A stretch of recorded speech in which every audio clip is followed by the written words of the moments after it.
నమస్తే శోభా Telugu TV news కి స్వాగతం. మేడ్చల్లోని టెక్ మహీంద్రా కంపెనీ ముందు ధర్నాకు దిగిన సాఫ్ట్వేర్ ఉద్యోగిని భావన తన్ను అకారణంగా జాబ్ లో నుంచి తీసివేశారనని, పాపకు ఆరోగ్యం బాగాలేదని 3 రోజులు సెలవు కావాలని కోరితే ఉద్యోగం నుంచి తీసేశారని భావన ఆవేదన. పోలీస్ స్టేషన్లో ఫిర్యాదు. తనకు న్యాయం కావాలని కంపెనీ ముందు ధర్నాకు దిగిన భావన.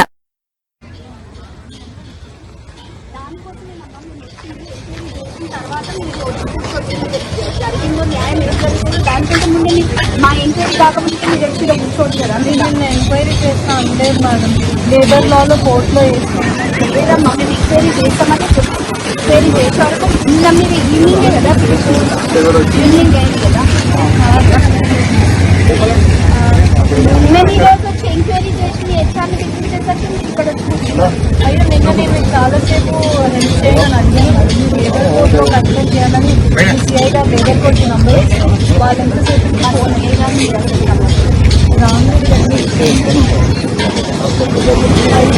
సరే మేము మాట్లాడతాం రాస్తున్నాము. నేను లోపలికి అది ఆల్రెడీ ఇందాక రవి గారితో మాట్లాడడానికి ట్రై చేస్తే వాళ్ళు చెప్పారు నా లీగల్ టీమ్ మీతో మాట్లాడతారు.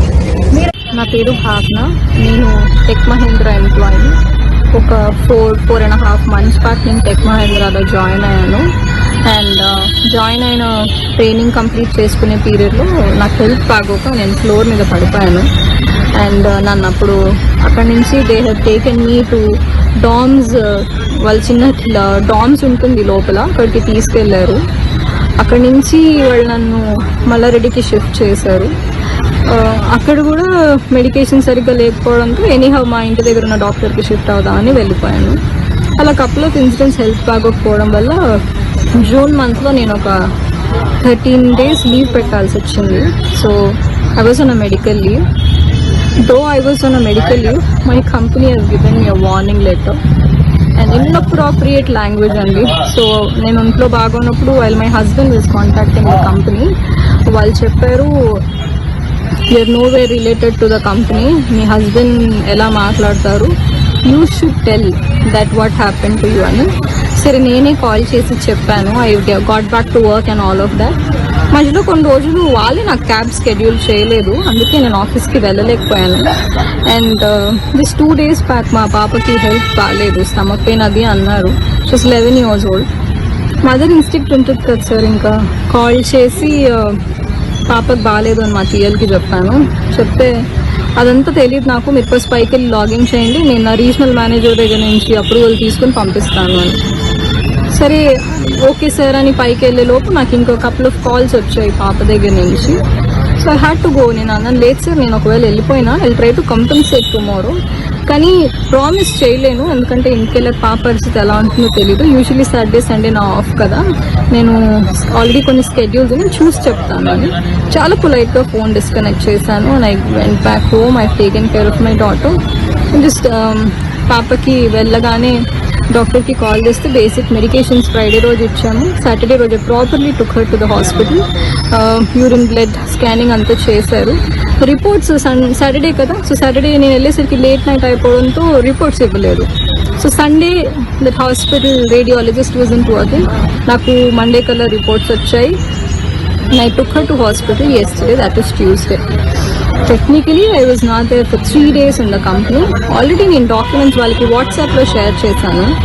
So by the time I reached office అండి, there were so many threatening emails that మీరు రేపు ఖచ్చితంగా రిపోర్ట్ చేయాలి అని 21st రోజు రిపోర్ట్ చేయాలని మెయిల్స్ ఉన్నాయి.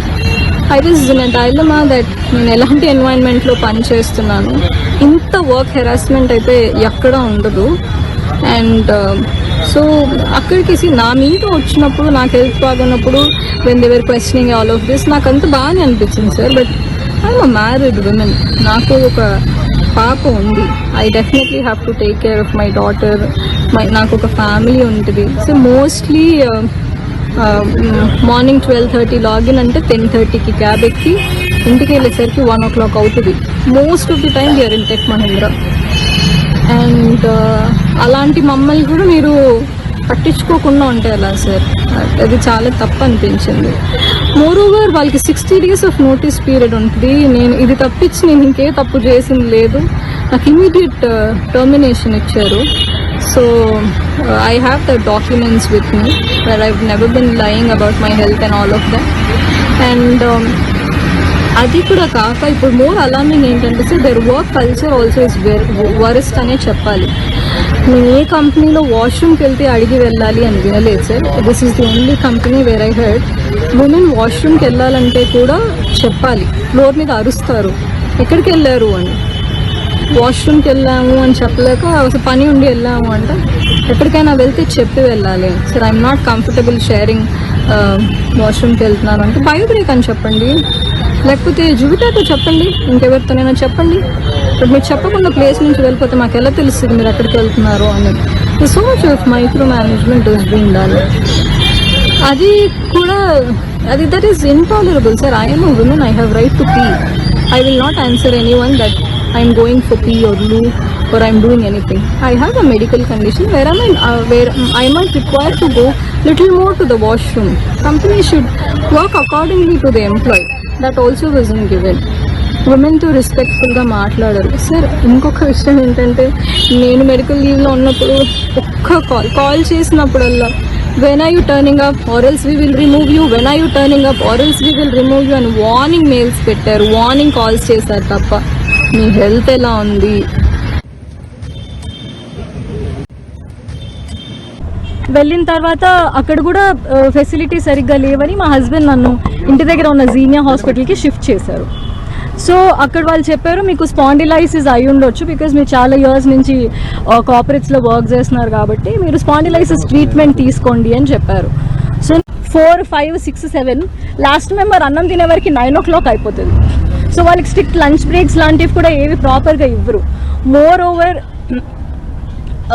విమెన్తో అరిచి మాట్లాడడం సార్. వీళ్ళకి టేబుల్ కాన్వర్జేషన్స్ అని క్లోజ్ రూమ్ కాన్వర్జేషన్స్ అలా ఏం ఉండవు.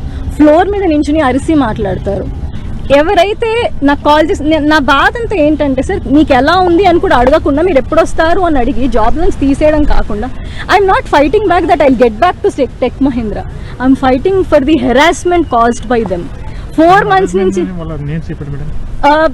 సార్ మా టీఎల్ వచ్చేసి శివసాయి పున్నా అండ్ భాగ్య అంటే సార్ ఎవరికైనా కష్టం వస్తే హెచ్ఆర్తో చెప్పుకుంటారు రైట్. మీరు ఎవరైనా హెచ్ఆర్తో చెప్పుకుంటాం. మేము హెచ్ఆర్ఏ కాల్ చేసి థ్రెటన్ చేస్తారు సార్. ఆమె ఇఫ్ యూఆర్ చెప్పడానికి కూడా ట్రై చేస్తే come with documents then I will talk అంటది. ఒక ఆడ మనిషి అట్లీస్ట్ దే షుడ్ లిజన్. ఆవిడ అది కూడా వినదు. తర్వాత మీరు చూసినట్టు మా head of the department Rafi గారికి నేను మెసేజ్ పెట్టాను వాట్సాప్లో. వాళ్ళు అనడం ఏంటి అని అంటే మీరు మాకు మెయిల్ చేయలేదు అని. Anything is a communication right. So నేనే అన్నాను అంటే what I'm trying to say అంటే సార్ కార్పొరేట్ ఎంప్లాయీస్కి ఏదైనా జరిగితే లేబర్ కోర్ట్కి మాత్రమే వెళ్ళాలి. అక్కడ 2 years 3 years కేసెస్ అంతా అలా పెండింగే ఉంటాయి. కానీ అది ఢిల్లీలో విద్యార్థులు మరియు యువతపై కేంద్ర ప్రభుత్వం సాగిస్తున్న అణచివేత, దౌర్జన్యాలకు వ్యతిరేకంగా బీఆర్ఎస్ ఆధ్వర్యంలో నిరసన చేపట్టాం.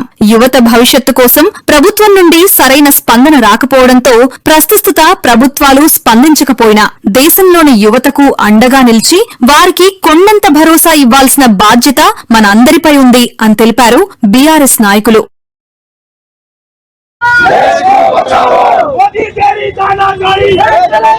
శిక్షించాలి, భరోసా ఇవ్వాలి. స్పందించలేదు.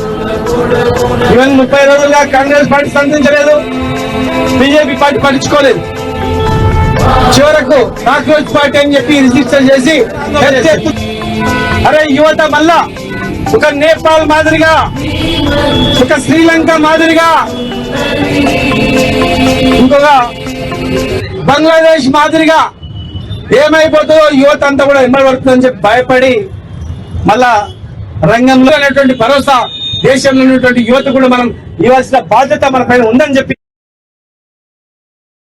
ఆటో, క్యాబ్ డ్రైవర్లు మరియు Swiggy, Zomato, Rapido delivery boys అనుభవిస్తున్న సమస్యలను పరిష్కరించడానికి తెలంగాణ ప్రభుత్వం వెంటనే చొరవ చూపాలి. ఓలా, ఊబర్ వంటి అగ్రిగేటర్ సంస్థలు ఛార్జీలు, కమిషన్ల పేరుతో వర్కర్లను తీవ్రంగా నష్టపరుస్తున్నందున న్యాయమైన రేట్లను ప్రభుత్వం నిర్ణయించాలని కల్వకుంట్ల కవిత డిమాండ్ చేశారు. జై తెలంగాణ. నేను తెలంగాణ ప్రభుత్వాన్ని హెచ్చరిక చేస్తా ఉన్నాను. మీరు పేదల పక్షాన నిలబడండి, గిగ్ వర్కర్స్ పక్కన, ఆటో డ్రైవర్స్ పక్కన, క్యాబ్ డ్రైవర్స్ పక్కన నిలబడండి. ఎందుకంటే వాళ్ళు గత 3 సంవత్సరాలుగా మీతో డిమాండ్ చేస్తూ ఉన్నారు. ఓలా కానీ, ఊబర్ కానీ, ర్యాపిడో కానీ, ఈ అగ్రిగేటర్స్ ఎవరైతే ఉన్నారో ఈ రేట్స్ విషయంలో వాళ్ళను పీడించుకొని తింటున్నారు. ఆటో పొద్దంతా నడిపి ఇంటికి పోతే ₹1 మిగిలినటువంటి పరిస్థితి ఉంది. క్యాబ్ పొద్దంతా నడిపి ఇంటికి పోతే ₹1 మిగిలినటువంటి పరిస్థితి లేదు. స్విగ్గీ కానీ, జొమాటో కానీ పొద్దంతా డెలివరీ చేసినా కూడా ₹1 మిగిలే పరిస్థితి లేనటువంటి సందర్భాన్ని మనం గమనిస్తా ఉన్నాం. రాష్ట్ర ప్రభుత్వం ఇమీడియట్ గా ఇంటర్వ్యూన్ అవ్వాలి. ఓలా కానీ, ఊబర్ కానీ, ర్యాపిడో కానీ ఇటువంటి అనేక అగ్రిగేటర్స్ ఉన్నాయి. వాళ్ళతో మాట్లాడి ఈ ఆటో డ్రైవర్స్ కి, క్యాబ్ డ్రైవర్స్ కి, బైక్స్ మీద ర్యాపిడో చేసుకునేటటువంటి వారికి, స్విగ్గీ, జొమాటో లాంటి పెద్ద కంపెనీలో చేసే డెలివరీస్ కి అన్నిటికీ కూడా మీరు మంచి రేట్ ని నిర్ణయించాలి. వారితో తక్షణమే మాట్లాడాలి. ఇవాళ బ్రేక్ డౌన్ చేస్తా ఉన్నారు వాళ్ళందరూ కూడా. మధ్యాహ్నం వరకు ఏమాత్రం కూడా డెలివరీస్ ఉండవు, ఆటోస్ నడవాయి, అట్లానే క్యాబ్స్ నడవాయి అని చెప్పి వాళ్ళు బ్రేక్ డౌన్ చేస్తున్నారు. ఇటువంటి ఉద్యమాలు చేసే పరిస్థితి కల్పించకుండా ప్రభుత్వం ముందడుగేయాలని చెప్పి నేను డిమాండ్ చేస్తా ఉన్నాను. ఆటో డ్రైవర్స్ పక్షాన, క్యాబ్ డ్రైవర్స్ పక్షాన, బైక్స్ నడుపుకునే బ్రదర్స్ పక్షాన, అందరి పక్షాన కూడా తెలంగాణ రక్షణ సేన మీకు అండగా ఉంటుందని మరొకసారి మీకు తెలియజేస్తున్నాను. వైఎస్ఆర్ కాంగ్రెస్ పార్టీ ఆధ్వర్యంలో ఆగస్టు 9న బీసీల హక్కులు, సమస్యలపై ప్రత్యేక కార్యాచరణను చేపడుతున్నట్లు ఆ పార్టీ నేతలు వెల్లడించారు. చంద్రబాబు నేతృత్వంలోని ప్రభుత్వం సూపర్ 6 హామీలతో బీసీలను మోసం చేసిందని వైసీపీ నాయకురాలు విడుదల రజని తెలిపారు. మా నాయకుడు జగన్మోహన్ రెడ్డి గారి ఆదేశాల మేరకు ఆగస్టు 9వ తారీఖు వైఎస్ఆర్ కాంగ్రెస్ పార్టీ బీసీలకు సంబంధించినటువంటి ఒక కార్యాచరణ చేపడుతూ అధికార పార్టీని, చంద్రబాబు నాయుడు గారి మోసపు పాలనని ఎండగడుతూ వైఎస్ఆర్ కాంగ్రెస్ పార్టీ ఈ కార్యాచరణ ద్వారా అడుగులు ముందుకు వేయబోతా ఉంది. అనేక మోసపు హామీలతో, సూపర్ 6 లో సూపర్ మోసపు హామీలతో ప్రజలకు ఆశ చూపించి, మరీ ముఖ్యంగా బీసీలకు అందరికీ సంబంధించి అవి చేస్తాం, ఇవి చేస్తామని మాటలు చెప్పి ఊదరగొట్టి బీసీలతో ఓట్లు వేయించుకుని అధికారంలోకి వచ్చాక చంద్రబాబు నాయుడు గారు ఏ విధంగా వారి ప్రభుత్వం క్రమక్రమంగా ఈ 2 ఏళ్ల కాలంలో బీసీల్ని ఎలా మోసం చేస్తున్నారు అనే పద్ధతిలో రాష్ట్రంలో సగానికి పైగా జనాభాలున్నటువంటి బీసీలకు జగన్మోహన్ రెడ్డి గారు ప్రవేశపెట్టినటువంటి అన్ని సంక్షేమ పథకాల్లో సగానికి పైగా లబ్ధిదారులను బీసీల్ని చేసి ఏ విధంగా బీసీల అభ్యున్నతి కోసం కృషి చేశారు అనేటువంటి విషయాల్ని మరి ఈ కార్యాచరణలో భాగంగా మాట్లాడుతూ ప్రజలకు గుర్తు చేస్తూ చంద్రబాబు నాయుడు గారి మోసాలను లేవనెత్తుతో మరి కార్యాచరణ ముందుకు కొనసాగబోతాం. చంద్రబాబు దావోస్ పర్యటన పేరుతో పీఆర్, నివాసాల కోసం కోట్ల రూపాయల ప్రజాధనాన్ని వృధా చేస్తూ అసత్య ప్రచారాలు చేస్తున్నారని వైఎస్ఆర్సీపీ సీనియర్ నేత గడికోట శ్రీకాంత్ రెడ్డి విమర్శించారు. పార్లమెంట్లో ఎంపీ మిథున్ రెడ్డి అడిగిన ప్రశ్నకు ఇచ్చిన లెక్కల ప్రకారం దావోస్ పర్యటనల ద్వారా 23 లక్షల కోట్ల పెట్టుబడులు వచ్చాయనడం పూర్తిగా పచ్చి అబద్దమని తేలింది. స్పష్టంగా డేటాతో సహా ఏ రకంగా ఈ రాష్ట్రానికి అన్యాయం జరుగుతుంది అన్నటువంటిది మేము తెలియజేస్తాం. నేను దావోస్కి వెళ్తున్నాను, నేను వెళ్తున్నాను, నా కుమారుడు వెళ్తున్నాడు, అక్కడ నెలల రోజులు ఉంటున్నాం అని చెప్పుకుంటూ అక్కడికి వెళ్లేటువంటి పర్యటనలో భాగంగా తన పిఆర్ కోసము తను నివసించేదానికి కొన్ని కోట్లు ఖర్చు పెడుతూ ఫాల్స్ ప్రాపగండా చేస్తూ కోట్లాది పెట్టుబడులు వచ్చేస్తున్నాయి, లక్షల కోట్లకు ఎంఓయూలు జరిగాయి, రాష్ట్ర భవిష్యత్తు మారిపోయింది అని చెప్పి అనేక మాటలు మాట్లాడుతుంటాడు. మొదటిగా ఈ అంశం పైన పార్లమెంట్ లో గౌరవ పార్లమెంట్ సభ్యులు మిథున్ రెడ్డి గారు ఒక ప్రశ్న వేశారు. ఎన్ని లక్షల కోట్లు పెట్టుబడులు ఇక్కడికి వచ్చాయి, ఎంతమందికి ఉపాధి కల్పించారు ఇప్పటిదాకా ఈ 2 సంవత్సరాలలో అన్నటువంటి ప్రశ్న వేస్తే మినిస్ట్రీ ఆఫ్ కామర్స్ కి సంబంధించినటువంటి DPIIT, department of promotion of industry and internal trade అన్నటువంటిది ఏదైనా కూడా FDIకి సంబంధించింది కానీ పరిశ్రమలు ఇక్కడ మొదలు పెట్టేటువంటి సంబంధించినటువంటి ఏదైనా కూడా అక్కడ కంపల్సరీ ఇన్ఫర్మేషన్ ఉంటుంది. వాళ్ళు ఇచ్చినటువంటి రికార్డు ప్రకారం ఈయన ఇప్పటిదాకా 23 లక్షల కోట్ల పెట్టుబడులు పెట్టామని చెప్పేటువంటి చంద్రబాబు నాయుడు గారు మాటలు అన్ని కూడా అసత్యమైనటివి. కేవలం ఈ 2 సంవత్సరాలలో 6,900 కోట్లు మాత్రమే ఇక్కడ పనులు జరుగుతున్నాయి. అందులో ఇవంతా కూడా కలిపి కేవలం 10 పరిశ్రమలకు సంబంధించిందే. అందులో 2 పరిశ్రమలు మాత్రమే పురోగతిలో ఉన్నాయి.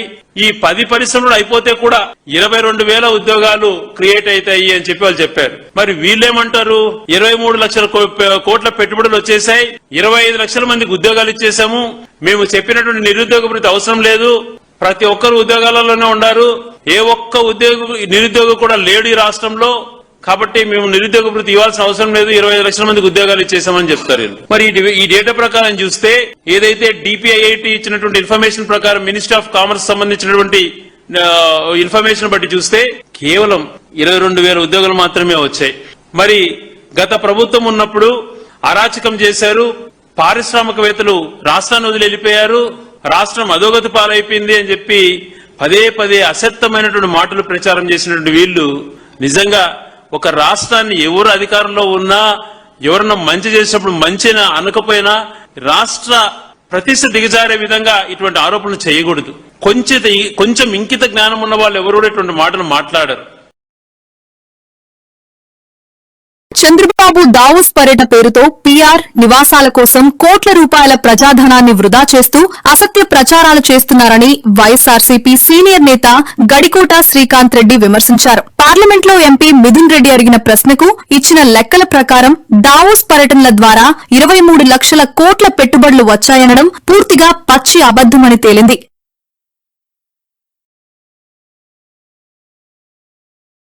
అనేసి ఈ ప్రభుత్వంలో జరుగుతున్న అవినీతిని వేలెత్తి చూపిస్తున్నారని చెప్పి ఈ విధంగా గొంతు నొక్కడానికి ప్రయత్నించడం ఎంతవరకు సమంజసమని నేను అడుగుతూ ఉన్నా. అంబేద్కర్ గారు ఒక రాజ్యాంగం రచించారు, ఒక ప్రజాస్వామ్యము, పౌర హక్కులు అని ఎన్నో అందులో కల్పించడం జరిగింది. అవేవి ఈ రోజు అమలు కావట్లేదు. ఒక ప్రశ్నించే నాయకుడిని ఇంత దారుణంగా మీరు అరెస్ట్ చేస్తారా? అంటే తెలుగుదేశం పార్టీ నాయకులు, మంత్రులు అవ్వచ్చు, ఎమ్మెల్యేలు అవ్వచ్చు, ఎంపీలు అవ్వచ్చు, ఆ నాయకులు కుటుంబ సభ్యులలో ఎవరైనా ఇలాంటి యాక్సిడెంట్స్ పొరపాటున చేస్తే ఆ కుటుంబ సభ్యులు వాళ్ళకి అరెస్ట్ చేయడం కాకుండా ఈ మంత్రులు, ఎమ్మెల్యేలకు కూడా మీరు అరెస్ట్ చేస్తారా? ఇదే న్యాయం మీకు వర్తిస్తాదా నేను అడుగుతూ ఉన్నాను. అలాగే చంద్రబాబు నాయుడు గారు గతంలో చూసాం, కందుకూరులో అతను పర్యటనకు వెళ్ళినప్పుడు తొక్కిసలాట్లో 9 మంది చనిపోవడం జరిగింది. మరి ఇదే న్యాయం వర్తిస్తే చంద్రబాబు నాయుడు గారిని కూడా అరెస్ట్ చేయాలి కదా. అలాగే గుంటూరులో తీసుకుంటే చీరల పంపిణీలో చంద్రబాబు నాయుడు గారి మీటింగ్ టైంలో చీరల పంపిణీలో 3 చనిపోవడం జరిగింది. మరి ఇదే న్యాయం అక్కడ వర్తిస్తే అప్పుడు చంద్రబాబు నాయుడు గారిని కూడా అరెస్ట్ చేయాలి కదా. అంటే తెలుగుదేశం పార్టీ నాయకులకు ఒక న్యాయం, వైఎస్ఆర్ కాంగ్రెస్ పార్టీ నాయకులకి, ప్రతిపక్ష పార్టీ నాయకులకు ఒక న్యాయం అని నేను అడుగుతూ ఉన్నాను. పోలీసుల్ని ఎందుకు ఎంత కీలు బొమ్మలుగా మీరు వాడుకుంటూ ఉన్నారు? ఈ రోజు పోలీసుల్ని రెడ్ బుక్ రాజ్యాంగం అమలుకి వాడుకుంటూ ఉన్నారు.